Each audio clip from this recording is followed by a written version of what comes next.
besides the money part, though, I'm trying to think, like, I always seem to gravitate towards people that had problems in their families too. You know, like, even though I could hang out with those people, when it came to like a serious, like getting into a relationship with somebody, if they had like the cookie cutter, leave it to beaver family, I just felt like, oh, I'm not good enough. They're going to eventually find out I can't fit into this, you know? Well, I would argue, here's my Christmas present to you. I would argue that you didn't believe any of that stuff, but you had to, like we all had to. You just conformed to what your parents wanted. So your parents wanted they wanted a boyfriend for you that was going to be rich but screwed up. Because a rich and healthy person is going to say, "Oh, like you're great. I'm sorry that you have the family you have, but they're nuts. Like this is toxic. This is not good for you." Well, I didn't have family really giving me any input, but except for to make fun of me, to make fun of Yeah, you're me. being Yeah. defensive. What did you just tell me about what your parents said? Well, my sisters mostly, but yeah. Well, see, I'm trying to wrap my head around it. Um, they didn't give me any advice or any input on who to date, but if I was hanging out with, like, if some guy pulled up in a brand new truck or something, they would have something to say about it, as in, oh, you think you're better than us now, or oh, you're hanging out with those Richie Riches, Yeah, you know? because if you end up hanging out with more functional people, at some point you're going to really get how screwed up your parents are, right? We Right, can understand that, right? right. So they're a threat to the functional people or wealthy people or people who are better off, people who are more healthy are a threat to your parents because they need you to be around dysfunctional people so that their weirdness doesn't get denormalized. Yes, yes, and they don't feel bad for not doing better. It was like a slap in the face to my dad to see, kid my age pull up in a nice vehicle and take me somewhere nice. Right, because we think as a kid that we think this and we think that. None of it's true at all. We don't think anything as a kid. All we do is conform to what allows us to survive, which means doing whatever our parents tell us we need to do. So I don't like, and the reason I'm saying this is you said, well, I didn't feel worthy and I didn't feel this. Is like, you didn't have any thoughts going on in your head because all children do is conform to survive. That's all we do. So you didn't have any independent thoughts about your value or their value. All you had to do was probe what your parents approved of or disapproved of and do that because that's what all children do. It's rare to have a thought of your own before the age of 20. Okay. So when you say, well, because we personalize it and we say, well, I mean, if my parents locked me in a little cage and I stayed there for 10 years, would I say, well, I spent 10 years being agoraphobic. I mean, I just paced around in a little tiny room. I don't know why I didn't leave. It's because I was locked in. So, Right.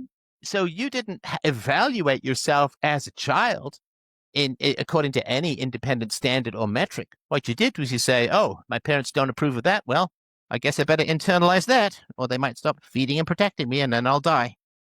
Children are Right. just little mirrors of what their parents want.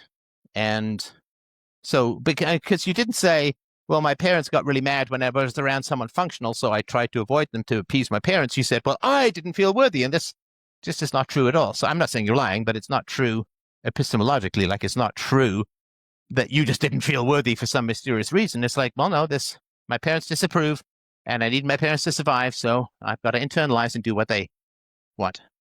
Well, that's helpful because I've always beat myself up about it. I'm like, why was I so dumb? Why didn't I see my worth? Why didn't I go for somebody that had more going on? Why did Right. I Because that's the choose price so? of survival. The price of survival is you do what your screwed up parents want and you internalize it because you can't say, well, my parents are screwed up, but I have to be around dysfunctional people because we don't function that way as kids. We just, oh, okay, this is what my parents say. I'll just internalize that. And this is my gift to you and to everyone who's listening to this is don't beat yourself up for surviving, my sister. That's what you Oh, did. But don't say it's somehow, well, mysteriously, I just found myself uneasy around functional people. It's like, nope, that was the price of survival. I mean, if you grow up on a banana farm, you're going to eat a lot of bananas. I don't know. right. I had this weird taste for bananas when I was younger. It's like, no, that's pretty much 90% of what there was to eat. So I ate a lot of bananas and I'm not going to hold myself accountable for that. And so your parents would be highly uncomfortable around functional people because they have an instinct for control. And this is why classes tend to stay down there, right? Because a lot of kids internalize that and say, well, what they do is they say, well, I just feel weird around functional people and they're weird and it's all a facade and they're even more screwed up because they're pretending to be normal. And then they grow up with this sort of anti-bourgeois hatred of the leftists and all that kind of stuff. And it's like, no, you just did what you had to do to survive. So I had to conform to my mother's craziness when I was young. Not because I lacked judgment or wasn't skeptical or didn't think for myself. It's like, no, it's the price of survival is you have to do what your parents want, no matter how screwed up it is. You have to do it because you have to survive. And that's all of our instincts. All of the kids who are like, no, mom and dad are weird. I don't agree with them. I'm going to fight them tooth and nail. Well, how did they do genetically? Not very well in a time of great predation and scarcity and so on, right?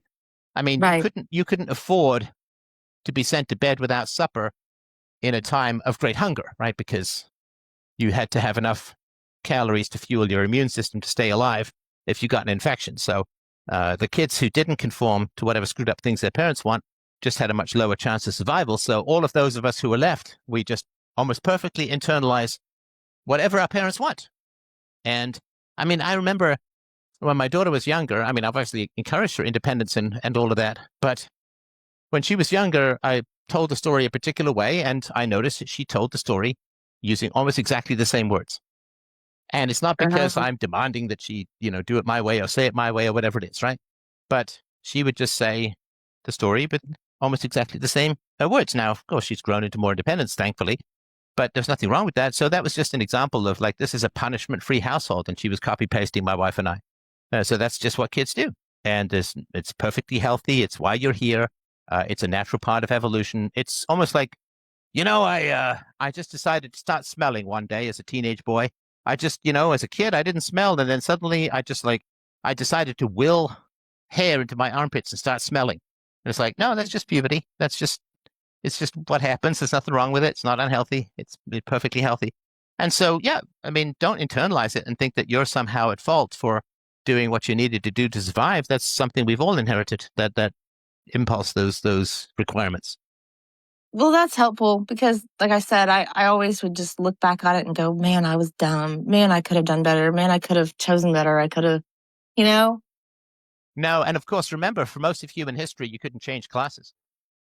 Right. So you had to like the messed up boys with more resources because you couldn't go from, well, first of all, nobody was functional throughout human history, really.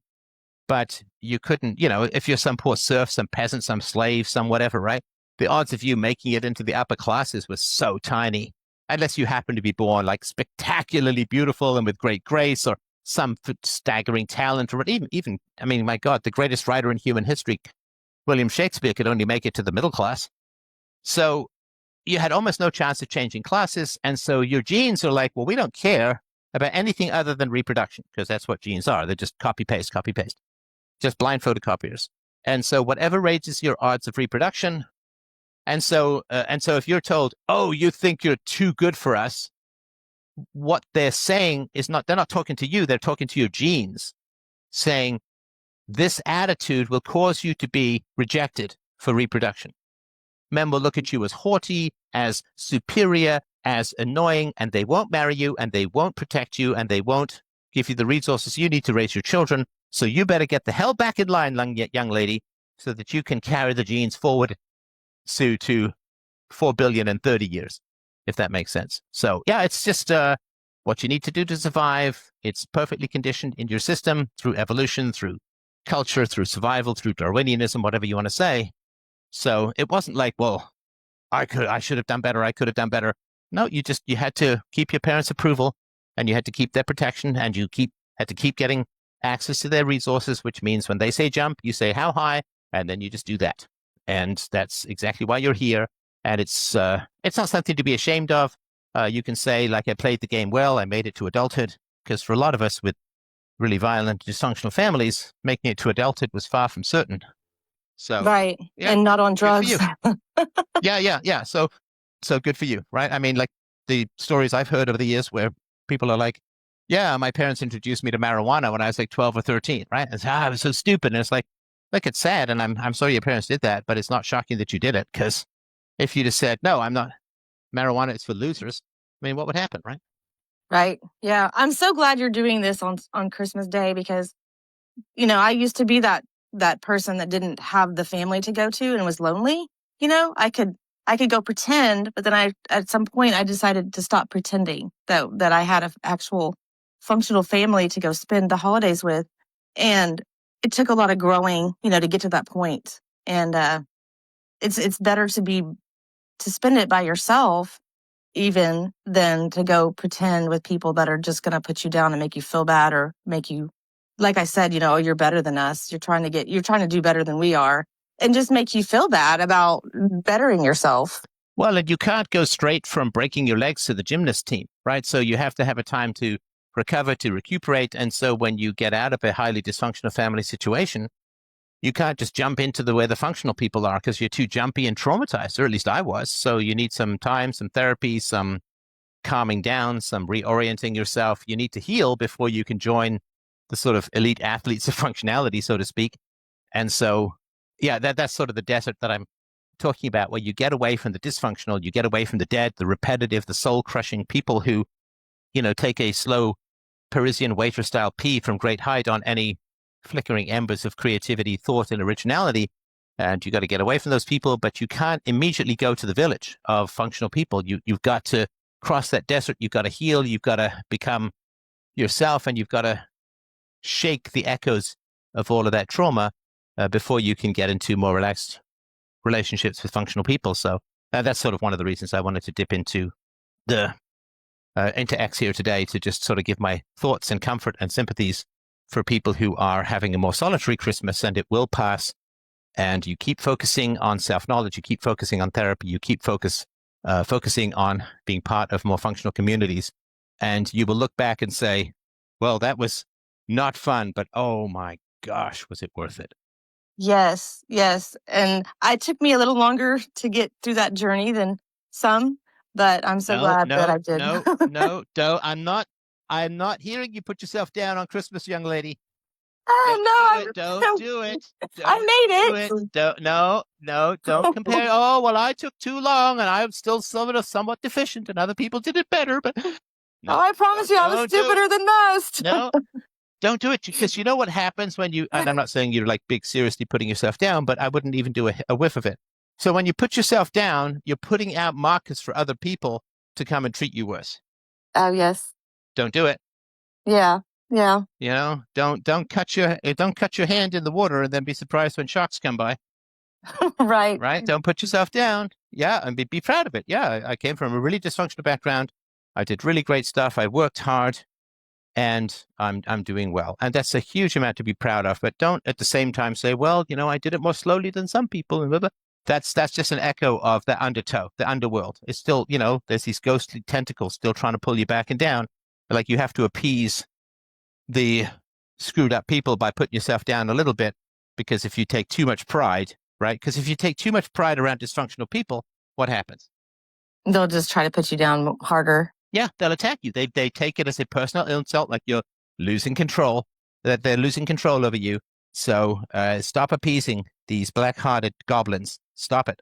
Just be proud of what you've done, and be self-correcting when necessary, as we all have to do. But don't keep putting out these appeasing things, because it is very evident that you still have the ghostly tentacles, like the end of the horror movie where somebody's walking away from the graveyard. Comes the hand. Right. So you're still appeasing the tentacles, and the sooner you stop doing that, even better, the relationships will show up in your life. Okay, I will do that. But thank you. Thank you for doing this. You're very welcome. You're very welcome. Thank you for the great conversations that we've been having. And I will stop here because I have to start getting ready for my evening. And big hugs to everyone out there. I could give you all a virtual hug and a big kiss on the forehead if I could. I thank you, everyone, so much as we sail into our 21st year of the greatest philosophy show in the history of the world. And a lot of that's the listeners. A lot of that is the technology. A lot of that is me. And I really do thank you for this amazing opportunity. Have yourselves a lovely, lovely Christmas. And if you're alone, if you're lonely, if you're isolated, it will, I know it doesn't give you much comfort right now, but I guarantee you it will get better. and it will make the closer connections you have in the future all the sweeter. All right. Thanks, everyone. Love you guys. Take care. Bye-bye.